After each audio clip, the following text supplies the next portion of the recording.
So, hello everyone. I am Gajveer Singh from the Aurora Academic Journal, and today I have with me Pritvik and Anushka, and today we are going to have a little bit of discussion and give you insights about artificial intelligence. What is it, and what are its applications, and what is the future of artificial intelligence? So, Pritvik, I would like to know a little bit about artificial intelligence first.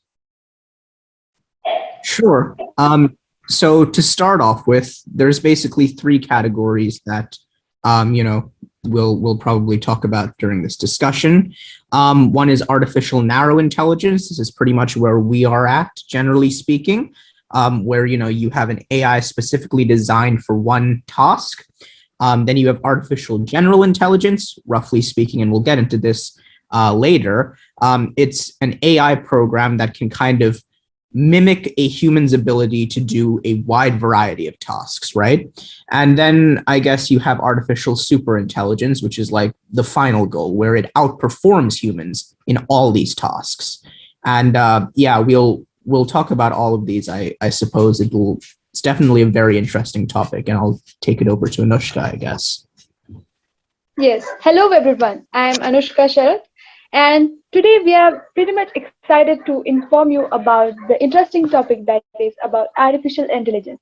As my friend Pritvik mentioned that we have categorized artificial intelligence into three different categories, I would like to tell you more about artificial narrow intelligence and artificial general intelligence.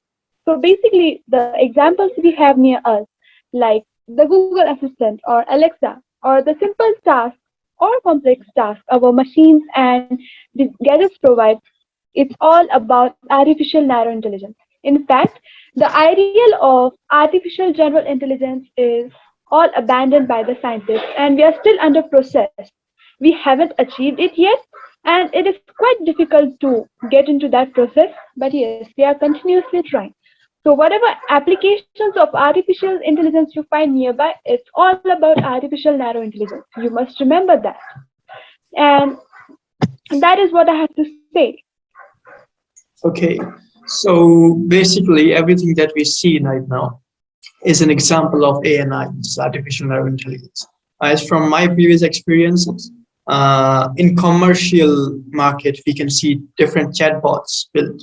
When Right. a user is interacting with, if a user needs help in any, if we go from into a bank account, service or something like that, in a bank service or anything regarding commercial market, we see chatbots, which are usually there, and they help each other, help us, help the users, help the clients to perform some task, like if they need some help in changing their account names. So that's an example. So basically, this is an example of, definitely, if you guys would also agree that it is also an example of ANI. So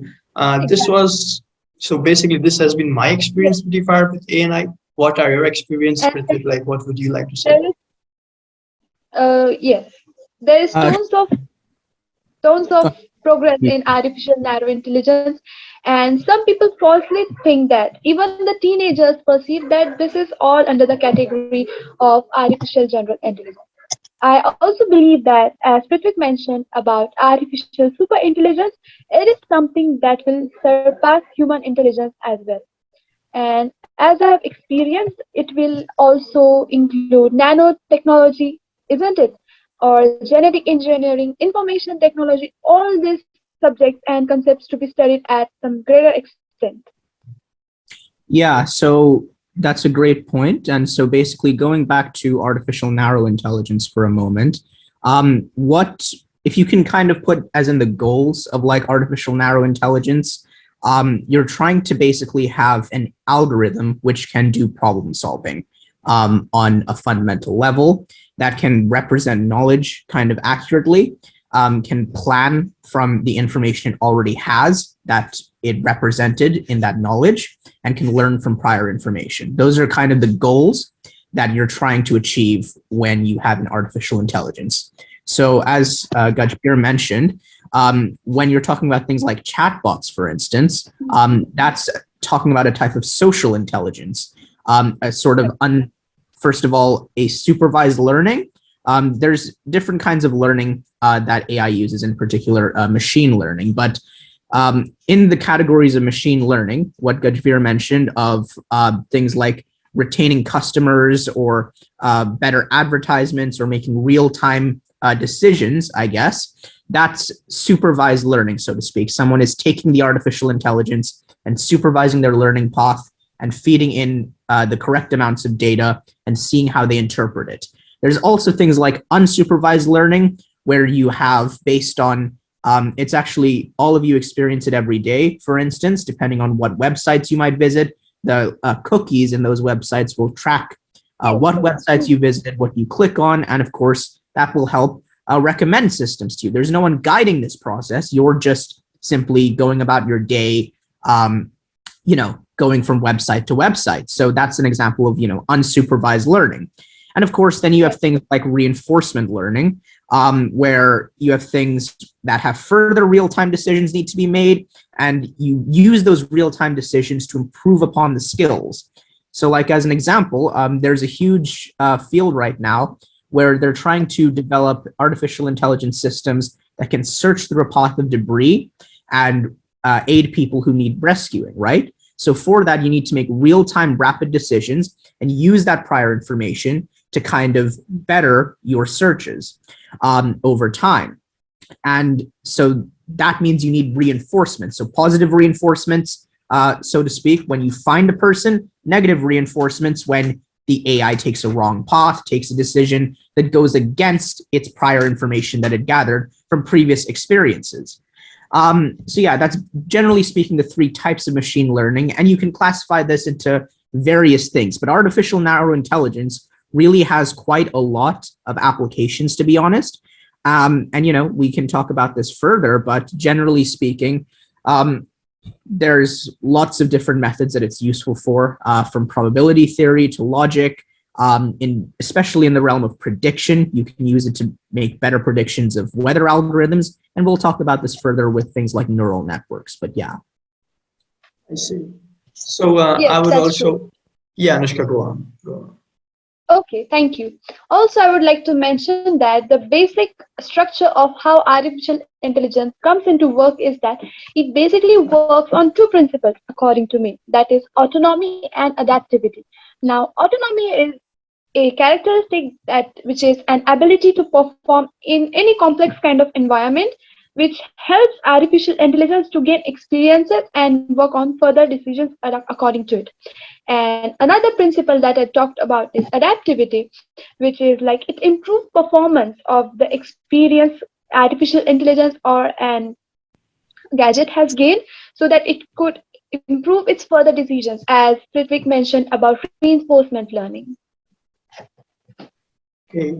So also I had in mind just now, I just remembered some example, like I don't remember probably, but maybe in 2017 or something around that.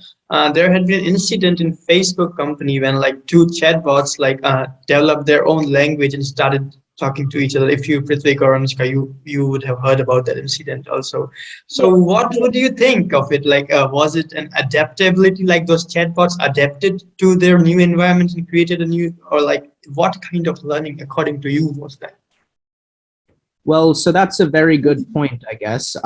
So honestly, what the AI were doing in that situation, were probably just adapting to the new situation. No human, so to speak, would convey information to a chatbot at that kind of speed. This is just the simple fact that a computer conveys that information at a faster speed to a computer. And so to adjust that, they shortened and shortened the dialogue. As you know, if you've ever like seen two chatbots talking to each other, they kind of start talking. One starts talking before the other one is completely finished. But yeah, that's just because they're conveying information faster than we can get that information. So, Yes. that process continued further and further. So really speaking, it wasn't so much as they kind of learned to make a new language. It was just a natural outcome, I guess, of their processing. But it raises a good point, I think, that's in the public of like, are robots or artificial intelligence systems, machine learning algorithms, neural networks, and so on, are they going to outperform us as it currently stands? Are they going to supersede human development? There's a lot of talk about issues with automation as of right now, people getting laid off jobs because factory robots are better designed at the job for them. So that is an interesting concern. But what I would say on that front is that what we're seeing a lot is the use of AI to assist in these fields. A great example is medical imaging. So if anyone is known into the research of AI, a huge part of what they're trying to focus on is trying to detect specific images. And, we all do this on a day-to-day basis. If you've ever had to sign up for something, you had to go through that CAPTCHA system, select all the squares with the stop sign or things like that. And there's a reason that AI can't do that right now. It's not as good as recognizing those specific images. But the reason that if it gets to that point, as in we basically give it a massive data set of stop signs, and it picks out where it thinks the stop sign is, it gets a reward if it gets it, it doesn't get any reward if it doesn't get it.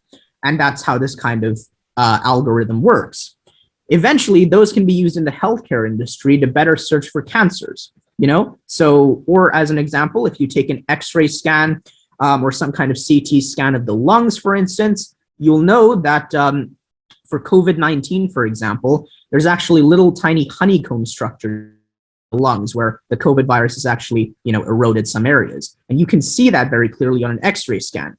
The problem is, as you know, a nurse or a doctor, after working 16 hours a day with hundreds of COVID patients passing through, it gets difficult and it gets tiring. It's just it's just our natural human limitations, I guess, that we can't really see that. So if you have the option for an AI, which doesn't get tired, to easily recognize those, it can be a massive benefit to the medical industry while also causing essentially no job losses. So that's my personal opinion on it. And I'd really like to hear your points of view on automation and things like that. I acknowledge your point of view. You really made an interesting point. And we must think about it in that way, actually. Most of the times, normal people are devoid of this information and they just make terrific decisions out of it, and they just terrify normal people that the rise of artificial intelligence can actually be harmful. But your point is pretty convincing for that. Right. Yeah, definitely. And it's not to say that there aren't certain problems with AI and automation, so to speak, like on a kind of economic level. I know, Gajveer, you're probably better versed than I am, but I am aware that wage growth, for instance, has stagnated since the 1970s, for instance, while there's been increased automation in a lot of industries, right? And that's partly because these AI systems, think of a factory line, for instance. What is easier, to have a generic human actually build each part of the factory that the product is trying to produce, or a hyper-specialized robot controlled by an AI system to command a very precise set of functions to put the parts together? The AI is obviously better than that, but that's just because it's specialized for that specific task, I guess. So that's really where we're using AI right now, in hyper-specialized environments. But something I always say, and this gets to artificial general intelligence, is that AI systems are getting better and better at breaking down very complex tasks into a bunch of seemingly narrow and simple tasks.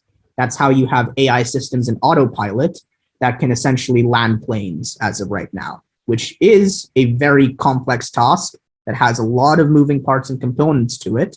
But as of right now, AIs can break that down and can effectively land planes in emergency situations. So yeah, it's an interesting field. But yeah. Yeah, I would also like to tell you guys about one sector where I feel that humans surpass AI. This is something that I feel myself, which is when it comes to stock market and cryptocurrency trading.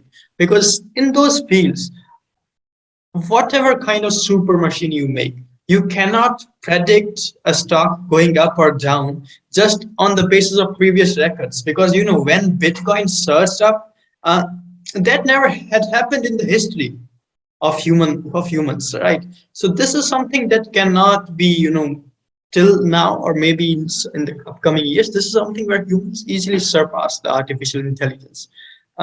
maybe AGI, which is like the general intelligence, which is equal to humans. There, I would like to say that maybe they will be able to do that, and they will be able to predict stock market, and all those things. But right now, there is no AI, as far as I know, which is completely, perfect in just tracking the stock market system. Because like mostly when it comes to these kind of stuffs, it is basically you are on your own. Because I myself trade in stock market, I use that. I have a lot of example portfolios, sample portfolios where I have worked, and I realized that uh, this is a place which is too unpredictable. It is just like our cosmos, like it is completely unpredictable. You don't know what will happen the next day. There may be a stock which is like going up for like 5 years.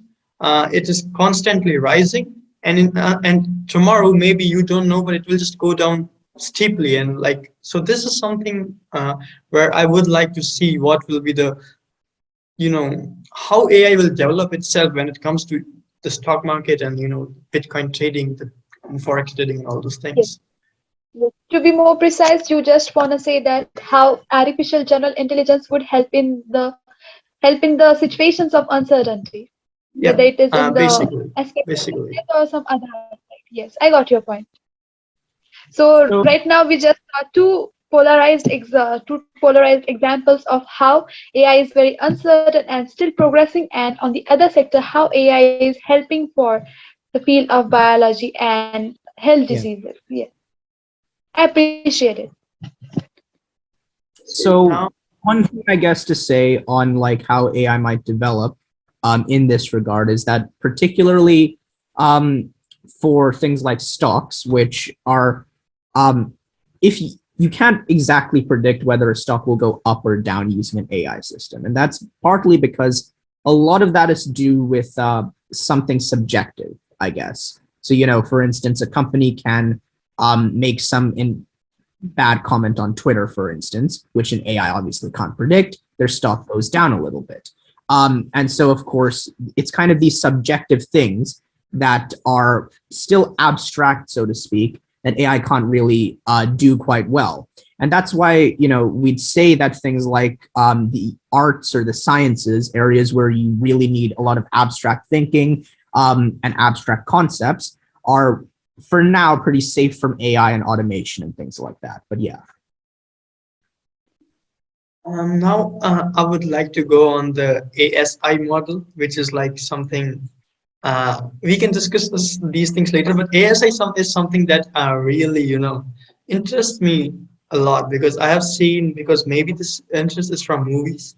I don't know, but I've seen a lot of ASIs in movies. Like, there was a movie Alien Covenant, and there was a robot in that which was named David. So he was like, he surpassed human, whatever human intelligence or human potential in all ways. So like they were like, whenever the crew traveled in the space, they all had to go in that hypersleep. And while the AI, it used to just, constantly it used to run the ship and all those things. And the same happened in Interstellar, where there were the AIs which helped the crew go to a different galaxy. So yeah, ASI is something I'm Yes, deeply right. interested in, and I would also like to know your guys' opinion about it. Sure. So here's the thing. Artificial superintelligence, as it stands right now, is basically this hypothetical agent, and it basically is better at humans in a variety of fields, right? This is not how we currently define AI. So, you hear stories from day to day of like, this AI beat this person in Jeopardy, this AI beat this person in chess. By the way, I remember when IBM Watson like beat someone in Jeopardy.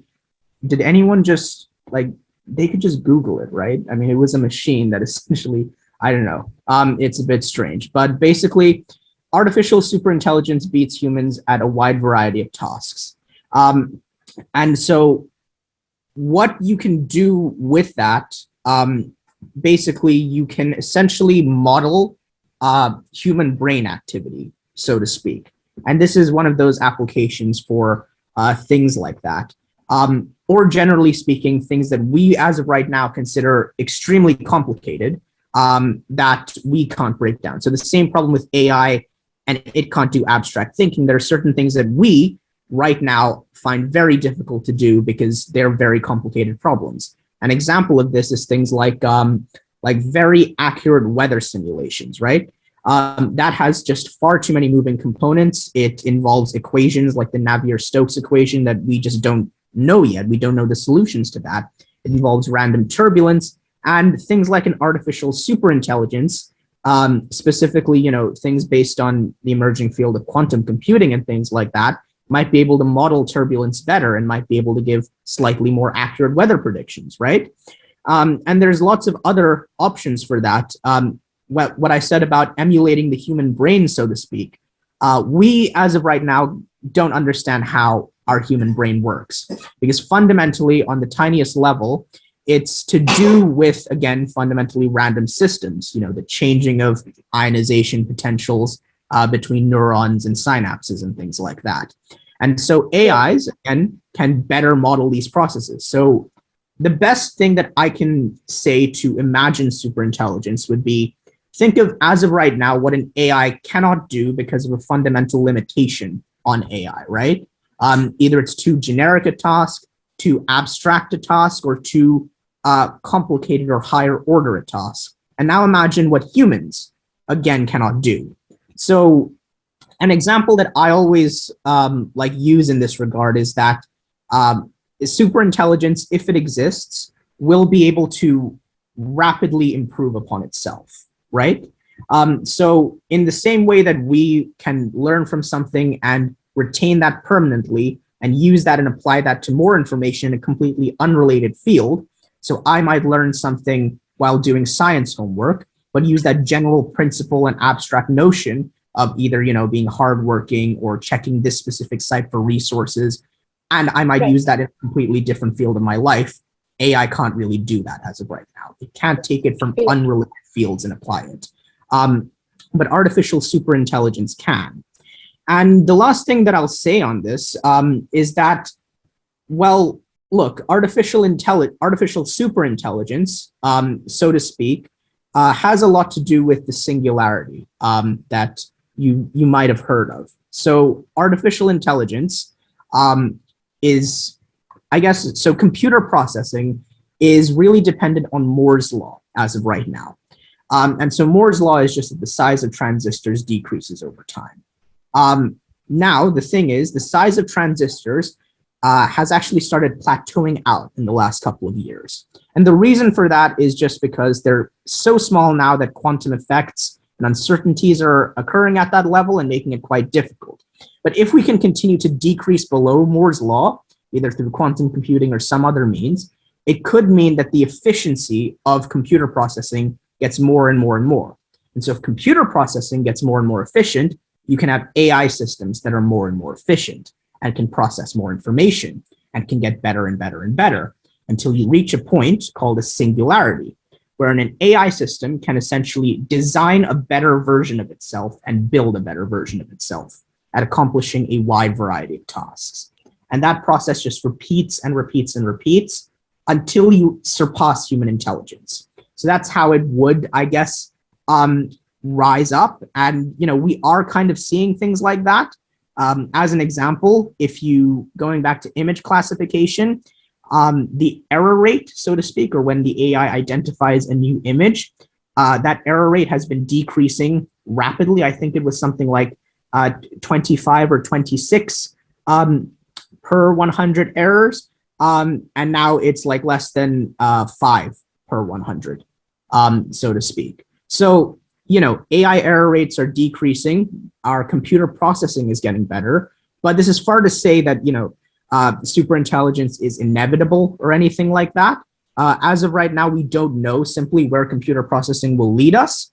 But yeah, there's definitely lots of interesting applications. There's talks of how it can better aid in predictions and forecasting, and even in things like government or applying policies and testing those out. There was a recent study where an AI managed to design a multitude of tax policies in hypothetical situations. So these were very controlled systems with like 50 artificial actors, so to speak, not exactly applicable to the real world, but it managed to design a more efficient tax system than the humans could in that study. So if you imagine artificial superintelligence, it might be able to take that, but actually apply it to a system with far more actors and in a far more diverse set of occasions. But yeah. Yes, right. So, in order to achieve the artificial superintelligence, I believe that there are some basic steps which are not yet achieved completely, but we must have to do that as we include machine learning and data science to some extreme level. Also, studying neural networks would be one of the most integral part because it will help us to understand the human brain or the nervous system in general, so that we can actually kind of create something which is greater than robotics. Of course, let's take an example. Aeroplanes were inspired from birds, isn't it? But that doesn't mean aeroplanes were constructed like flapping wings. It was something different. So similarly, studying human brain would actually or eventually help us to create a greater version of artificial intelligence. And like we have our biological system in human, similarly, that can be an inspiration for creating this whole idea of artificial general intelligence and artificial narrow intelligence, advancing that artificial narrow intelligence because it will have some complex level of image processing or information processing, isn't it? Yes, definitely. And so artificial superintelligence, right now, there's quite a lot of tests. So before we get to artificial superintelligence, our society develops that. We have to develop artificial general intelligence, where we can Right. kind of That's my compete on a level to level with a human. And there's lots of tests for confirming that. So I think the most famous one that many of you have heard of is like the Turing test, right? Where you yes, have a human and a machine that's both unseen, and another human converses with both and tries to determine who's the machine and who's the human. There's lots of other options for this. Another example that's been quite recent is that you have a human who designs a song and an AI who designs a song. A listener listens to both these songs and determines which was made by the AI and which was made by the human. And I guess the purpose of that is to see if the AI is functional on a very rapid decision basis. It can make decisions rapidly. It can take in information, process that on a very general level quite rapidly. And there are lots of things like that. One key example, for instance, is the robot college student test, which basically a machine enrolls at a university, and if it can take and pass the same class as a human can and obtains a degree, then it's proven itself that it can do abstract thinking, so to speak, and can emulate a human, right? And there are lots of tests for superintelligence. But generally speaking, there's like a lot of gaps between where we are right now and where superintelligence might be. And the thing is, a lot of fears are, as of right now, that artificial superintelligence, because, as I mentioned, it is such that it is separate from humans as we are from computer programs right now. It is above that same level. So because it is in that way able to conduct abstract thinking better than we can, there is that risk among certain scientists that it might replace us, whether that be it gives us such a good insight into the human brain structure that we upload ourselves into computers, or we better interface with computers because we have that better understanding of our own brains. And we can then connect to that better, or whether it simply outcompetes humanity at all basic tasks, whether that be governance or anything like that. But I'm not too sure about that, but it's interesting to hear both your opinions on that. For that, I would also like to say some things like, when we consider our own planet Earth, for other species, we are super intelligent species, right? So we surpass them in all the intelligent things. So it is definitely not a good thing that humans have done, but definitely we all can see that other species are depleting. and we are replacing all the other species in their places because there is space for limited living beings on this planet. And as human species is, population is increasing, definitely other populations are decreasing to make that space for the humans to live. So I when a super intelligent thing, more intelligent than humans, will come into this place, definitely they will replace us. There is no, doubt in that because we have already done that. An intelligent being, a super intelligent, you can say, living being has already done that thing to other living beings. So there are huge chances that that will be done when a super artificial super intelligent thing will be created in this world. So just one thing to right. say on this. So artificial superintelligence, in essence, because I mentioned it's dependent on computer processing ability, the ability of a machine to abstractly think, and better itself, so to speak, those three things, you could say that artificial superintelligence is inevitable. I'm not saying when it would happen. There's lots of predictions varying from literally next year, according to some scientists, to like 2090, for instance. I'm not saying when it would happen, but inevitable, so to speak, that if we say venture out into space and explore certain hypothetical concepts, like there's ideas of like a Dyson swarm, for instance, gathering the entire power output of a star, right? That could be used to power very, very efficient computer processing. And that, by definition, would give you something like a matryoshka brain, which is a very highly powered superintelligence. So one could kind of point that no matter where we go in our development, as long as we continue that trend upwards that we've been continuing for the past millennium, so to speak, we will reach artificial superintelligence. And whether we are replaced or ruled over, I don't know about that, but the future has a lot of possibilities to hold on that front. But yeah. Yes. So currently AI is just working on the language processing and most of the things. Let's highlight about how actually machine learning would help AI to advance. Gajveer, do you have anything to say about it?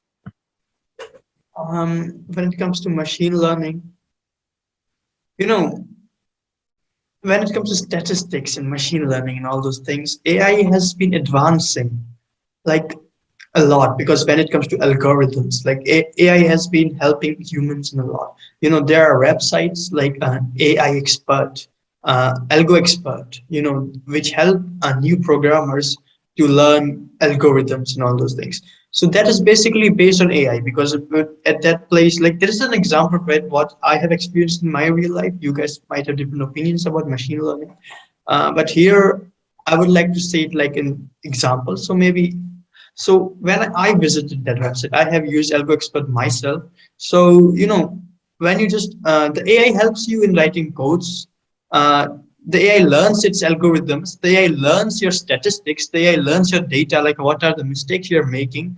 Uh, it works on the algorithms, and also it is happening in real life in other aspects of machines. AI has been making its own algorithms at different places. There have been robots like Cosmo or different.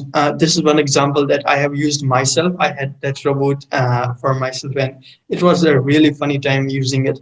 Because that robot was in some places, it used its own algorithms, it learned by itself, it used its own data. So there it had games to play. So it was like a pet. So I had a really good time with playing with it. So definitely, but as far as I'm concerned about the theoretical knowledge, I'm not a lot into this. Only I can only say about the examples and things that I've faced in my real life. I guess Pritvik, you are more knowledgeable than me when it comes to machine learning and all those things. So I would definitely like to know your opinions about the theoretical methods.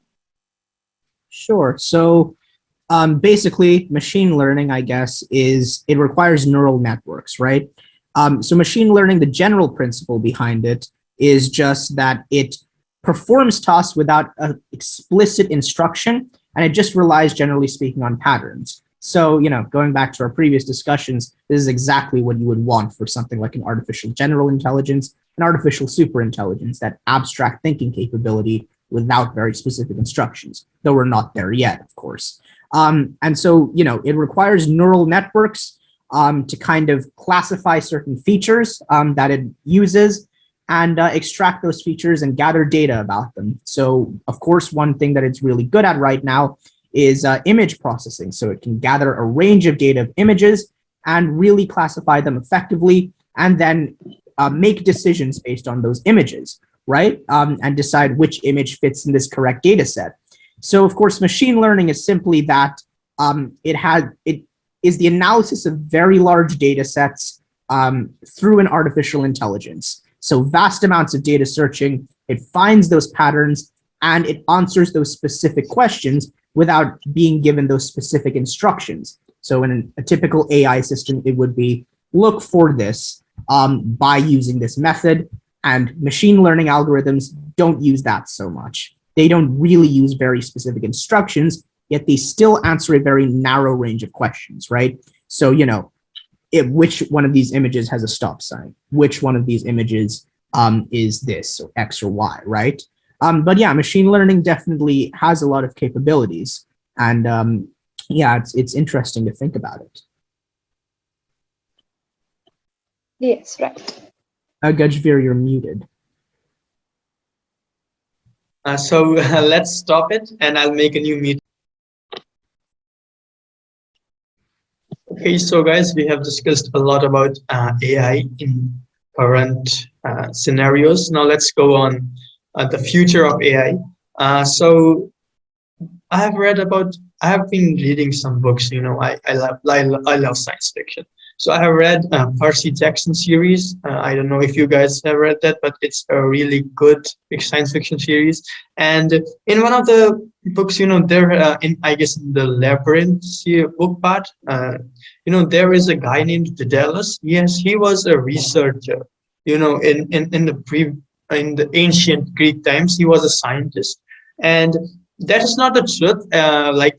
I don't know if that's the truth. Maybe it can happen. You can't say that anything is impossible. So it might have happened. It might have not happened. But in that book, it was completely science fiction. That guy made a machine and made a lot of machines, and he just uploaded his brain in one of the machines. And in one of the machines, connected all the machines. Okay, so whenever he will die, the machine will activate itself. Okay, and whenever one of the machines will get damaged enough, the another machine will activate itself. So basically, he reached immortality in one sense. So if we think about it, for current scenarios, this thing might not happen. Even in the upcoming maybe 100 years or maybe 200 years. But after that, because since past 50 years, there has been a huge development jump when it comes to this artificial intelligence sector. So in the upcoming 200 or 300 years, maybe, humans might be able to create something like this, where they can up completely perfect human machine body, which is which can sync with human brain, and somebody who is they can upload their brain in that body and continue living as a machine. So we have seen that in science fiction and all those things, but what are your opinions about it? What are your guys' opinions? Have you both heard about the Neuralink, which is being invented or created by Elon Musk? Yep. It is kind of the greater leap we are having into the realm of artificial intelligence. It really doesn't make a different kind of human, but it really helps in connecting the neurons and axons of our brain to a link and computing that on a computer, which is really interesting, I think. And I would like to see how it grows and how actually people understand or perceive it, because it's something out of the box that we are going to achieve. Yeah, sure, definitely. So one thing also about Neuralink, the basic idea of it, and Elon Musk says this is the kind of thing that we're going to use to compete with AI. So all that means is, if you think about kind of how we interface with our surroundings, right? We have 10 fingers, we have 2 hands. That's how we build tools and craft and things like that. And AI has potentially many, many more than that, right? It can, as mentioned, it can take over a certain robot body to do one highly specialized task, take over another robot body to do another different highly specialized task. So what Neuralink and what Elon Musk is proposing is to allow us to extend our interface. So in that way, you can control an arm movement on the other side of the planet, basically. That's one experiment that they did, where they hooked up electrodes to someone and that person could move an arm on the other side of the planet. Or someone can use virtual reality to essentially control a vehicle, right? So that's one thing that I guess, one potential application, that in that ability to better interface with technology through things like Neuralink and things like that, we might be able to eventually upload our minds as we gain a higher and higher understanding of what exactly it requires to connect our brain to technology. And of course, this goes back into what I said about artificial superintelligence, because if you have something that can simply outperform humans at a lot of these tasks, then its neural infrastructure, so to speak, that neural network, can give us a lot of insights into our own minds. And there's two things into the far future that I'd like to consider on this aspect of, can we upload our own minds and what are the kind of limits to this? One of these things, and you don't really need to know this, but it's called the Landauer limit. Now, the Landauer limit, just very simply, is the limit required for high efficiency computing. What you generally find is that the limit for high efficiency computing is more and more efficient the lower the temperature you have. That's just because as things get hotter in a computer, higher chances of errors, of bit errors and things like that. So you require very cold computing to get very high efficiency computing.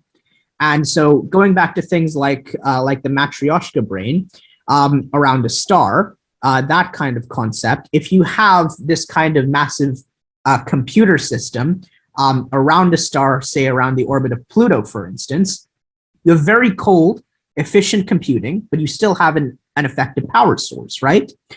So in that case, you might be able to run very, very high efficiency computing.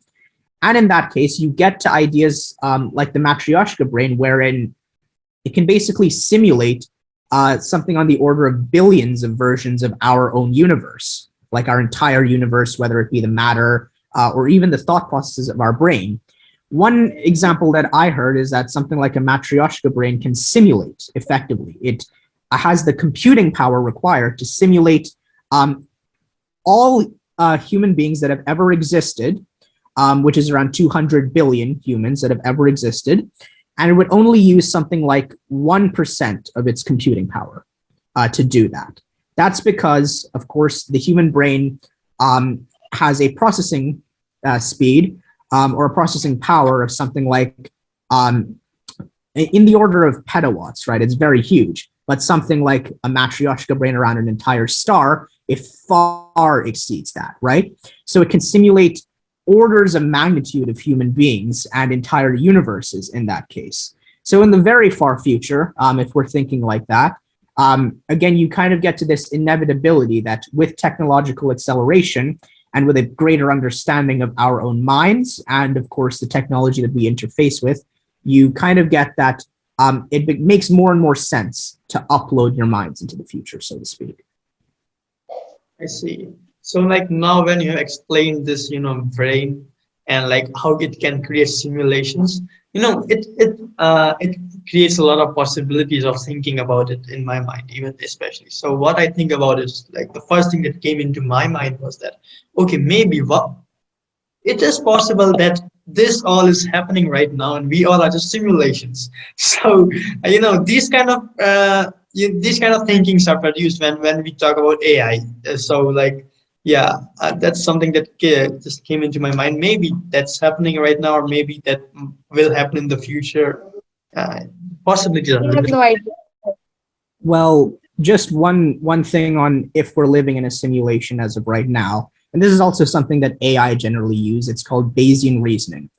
So all you're trying to find out in Bayes' theorem is, given you have certain data, what is the probability of a certain hypothesis being true. That's what you're trying to find out. So in this case, the evidence that we have, right, is that we're thinking beings, basically cognito ergo sum, right? I think, therefore I am. And the hypothesis is that, are we living in a simulation? So if you run through the entire theory of the simulation hypothesis and all its consequences, including that presumably if you have a simulated universe, they should also be able to construct their own Matryoshka brain around a star and create another simulated universe inside that simulated universe. So if you take all that data and all those prior hypotheses, you end up with the fact that as it currently stands, if it is impossible to simulate a human consciousness, that means, at the fundamental level, if there's something irreducibly complex, something to do with quantum mechanics that we can't simulate, or maybe something beyond science, so to speak, that we cannot simulate, then it is more likely, like a greater than 50% chance, that we're not living in a simulation. However, and that's because we would end up on the kind of either the bottom rung of all universes, where those universes that don't have enough data to simulate another universe on top of that, or generally speaking, we are in the real universe. However, if we manage to simulate a human consciousness, that's an entirely different scenario, because then we are either in the real universe or we are in one of those universes that can simulate human consciousness, but are also then themselves simulated. Now, if you use Bayes' theorem, and you can search this up on your own, just Bayes' equation, right? You actually see that if we are in that latter category, it is more likely that we are in one of those universes that can simulate human beings, but are also simulated ourselves. So in the future, and this is actually a very high likelihood, like more than 70 to 80% chance. So in the future, if by any chance we manage to finally upload a human brain, or we manage to simulate a human consciousness, or get an artificial general or super intelligence on the order that it's basically another person, right? There'll be much rejoicing, but there's just going to be that tiny thought in the back of our minds that is basically confirms that we are simulated beings. So possibilities are limitless when it comes to the future of AI. Pritvik, you and me, we have spoken a lot about AI. Now I would like to hear from Anushka, like what are your opinions when it comes to the future of artificial intelligence? Well, the future of artificial intelligence is itself a mystery, and even I am keen to know how it goes on to work. But what I feel is that artificial narrow intelligence is now very normal and common for us, and now artificial general intelligence would take up all the power in the world, and we are slowly and constantly striving towards gaining that. That's what I think about it. And as Pritvik mentioned earlier, that artificial super intelligence, it has some time, but the main processes that we would have to follow is all through deep learning, machine learning, and computing it all with the data science, plus understanding how actually neural networks work, how is human brain actually, and what it all consists of, so that we can actually get inspired from the human body to make a better version of human body, which is not even biological but made artificial. I see. Now, like, when I think about it, that uploading our brain into machines, sometimes I think that it is possible. You know why? Because at the end, it is like it is or it is not. Like I move my hand or I don't move my hand. Like it is either true or false, one or zero. There is no two, three, four, five, six in this decision. There's only one or zero. Like I do it or I don't do it. So when you think about this fundamental level, definitely the machines also work on the same algorithm, one or zero. Either they do it or they don't do it, true or false. So like when you consider this theory, when you consider this hypothesis, maybe this is something that is possible, uploading our brains into machines. And that is something that I would like to see because, uh, there we are in a time, we are born in a time when the technology is not too backward and not too advanced. So like there are a lot of mysteries to be solved. Like if we would have been born 100 years ago, we would have died peacefully because like there were not these many kind of mysteries that surrounded this science and all those things. But now there are so many mysteries that definitely I would like to live a little bit longer and see those mysteries solved, and like all the myths busted, and then so I think you guys get what I want to see, what I want to say right Yes, here. you really made an interesting point actually, and it's also hilarious. Instead of uploading the human brain into a computer, I would better like it when the neural link works, just like connecting brain or brains with a particular machine, so that a machine or computer can control those brains or vice versa. Because uploading a brain is quite complicated and it would take time. Well, let's consider that into some another realm of super intelligence. But the thing of just connecting brain with computers or vice versa is all that we can do in artificial general intelligence. Okay, so I really enjoyed this session, guys.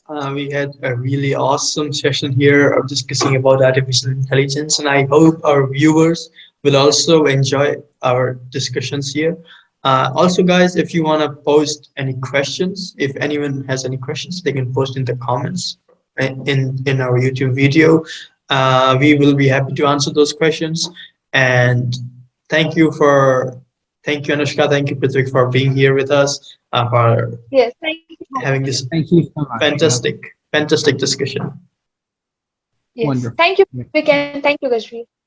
Yeah. Thanks, both of you. This was wonderful. Yeah. And let's join again because time's over, guys, and I think we can discuss a little bit more. So we can just Okay, sure. start a meeting right now. Sure. Okay.